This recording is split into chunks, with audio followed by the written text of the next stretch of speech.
আমরাও তো কসম করি, আবার আল্লাহও কসম করেন। আমাদের কসম আর আল্লাহর কসম কি একরকম? আমরা তো অনেক সময় সত্য মিথ্যাও কসম করি না, করি। তবে আমরা কসম করি তখন যখন মানুষকে কোনো কথা বিশ্বাস করাতে চাই, কিংবা গুরুত্বের সাথে যখন কোনো কথা আমরা তুলে ধরতে চাই। যেমন আল্লাহর কসম, এই কাজটা আমি করি নাই।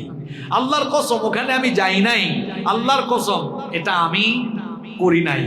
কসম করে আমরা মানুষকে আমাদের কথার গুরুত্ব বা কথাটাকে বিশ্বাসযোগ্য হিসাবে তুলে ধরতে চাই। আল্লাহ তাআলা কি মানুষকে বিশ্বাস করাবার জন্য কসম করেন না। তবে এখানে আরেকটি কথা বলতে চাই, আমরা যখন কসম করি তখন কসম করি কার নামে? তবে অনেক মানুষ অজ্ঞতাবশত এরকম কসম করে, কই আমার বাপের কসম, আমার মায়ের কসম, বিদ্যার কসম, দাদার কসম, এরকম কসম করে না। খবরদার মুসলমান, সাবধান হয়ে যান। আল্লাহ ছাড়া অন্য কারো নামে শপথ বা কসম করা যাবে। নবীজি বলেছেন, মান হালাফা বিগাইরিল্লাহি ফাকাদ আশরাকা। যে ব্যক্তি আল্লাহ ছাড়া অন্য কারো নামে শপথ করলো, সে আল্লাহর সাথে শিরক করলো। শিরকের গুনাহ কিন্তু মারাত্মক। এজন্য শিরক এবং আরেকটি জঘন্য গুনাহ বিদআত থেকে আমাদেরকে বেঁচে থাকতে হবে। এই কর্ণফুলীর এই পারে তো দক্ষিণ চট্টগ্রামের কিছু কিছু জায়গায় খুব মারাত্মক অবস্থা। কি বলেন, আছে না নাই? আপনাদের সাতকানিয়া লোহাগাড়ার অবস্থা ভালো। আপনাদের মাননীয় সংসদ সদস্য, উনারও অবদান আছে।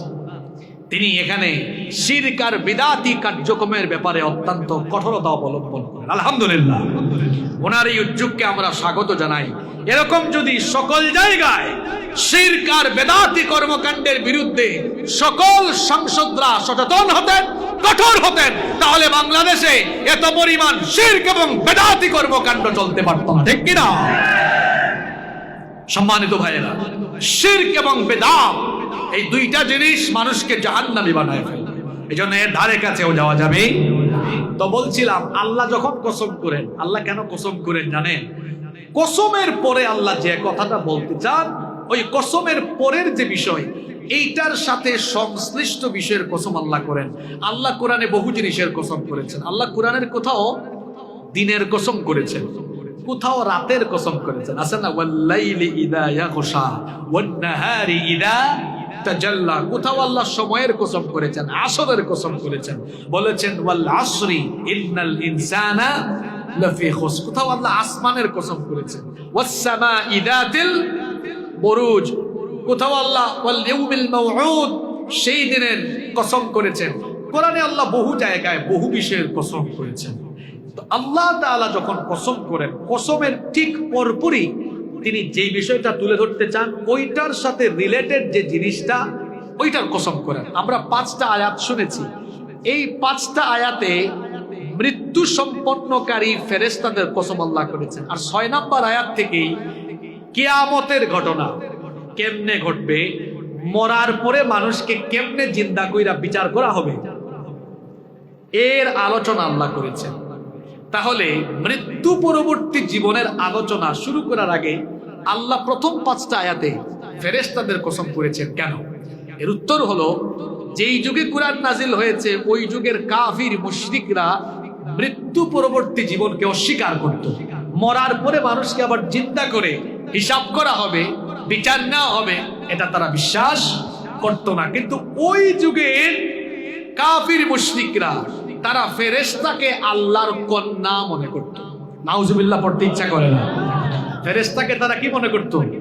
আল্লাহর কন্যা। কোরআনের অন্য জায়গায় এসেছে, আল্লাহ তাদের কথার জবাব দিয়েছেন, বলেছেন অজ্ঞের মতো ফেরেশতাদেরকে আমার কন্যা মনে করো না।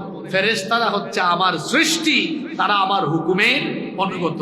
তো সেই যুগের কাফেররা মনে করতো ফেরেশতারা আল্লাহর কন্যা, আর এই ফেরেশতাদেরকে দিয়া তিনি তার অনেক কার্যাবলী সম্পন্ন করা। তো আল্লাহ তাআলা জবাব দিয়েছেন, বলেছেন ফেরেশতারা আমার কন্যা নয়, এরা আমার সৃষ্টি। এবং যে ফেরেশতায় তারা বিশ্বাস করে, আকীদায় ঝামেলা আছে, ওই আকীদার জবাব আল্লাহ দিয়েছেন। আর যেহেতু তারা ফেরেশতারা আল্লাহর দায়িত্ব সম্পাদনে কাজ করে এটা বিশ্বাস করে, সুতরাং আল্লাহ তাআলা প্রথম 5টা আয়াতে ফেরেশতাদের কসম এই জন্য করেছেন, আল্লাহ বোঝাতে চেয়েছেন যে ফেরেশতাদেরকে দিয়ে আমি আমার কাজ দুনিয়াতে করাচ্ছি, ওই ফেরেশতাদেরকে দিয়েই মৃত্যু পরবর্তী জীবনের সকল কাজ, কিয়ামতের ঘটনা আমি ঘটাইতে পারবো। এজন্য প্রথম 5টা আয়াতে আল্লাহ ফেরেশতাদের কসম করেছেন। এবার শুনেন মূল আলোচনা 6 নম্বর আয়াত থেকে আল্লাহ কি বলছেন। আপনারা ভাবতে পারেন যে হুজুর আজকে আমাদের এই মাহফিলে আপনি এই সূরাটা চুজ করলেন কেন? কেন যে চুজ করেছি এটা কিছুক্ষণ পরে আপনারা টের পাবেন ইনশাআল্লাহ। এই সূরাটা আজকে কেন চুজ করেছি কিছুক্ষণের মধ্যে আপনারা টের পাবেন ইনশাআল্লাহ। এটা আমাদের জীবন ঘনিষ্ঠ সূরা, আমাদের হেদায়েতের জন্য, আমাদের আমল আখলাক ঠিক করার জন্য, অন্যায় অপকর্মকারী দুষ্কৃতিকারী জালিম টাইপের মানুষের হেদায়েতের জন্য এখানে মেডিসিন আছে না নাই? প্রথম 5টা আয়াতে আল্লাহ ফেরেশতাদের কসম করলেন। এরপরে আল্লাহ তাআলা 6 নম্বর আয়াত থেকে বলছেন কিয়ামতের ঘটনা কেমনে উদ্বোধন হবে শোনো। আল্লাহ বলছেন ইয়াউমা তারজুফুর রাজিফা, যেদিন সিংহায় ফুৎকার দেওয়া হবে, যেদিন প্রথমবার সিংহায় ফু দেওয়া হবে কিয়ামতের ঘটনা ঘটানোর জন্য আল্লাহ তাআলা একজন ফেরেশতা বানিয়েছেন। ওই ফেরেশতার নাম হলো ইসরাফিল।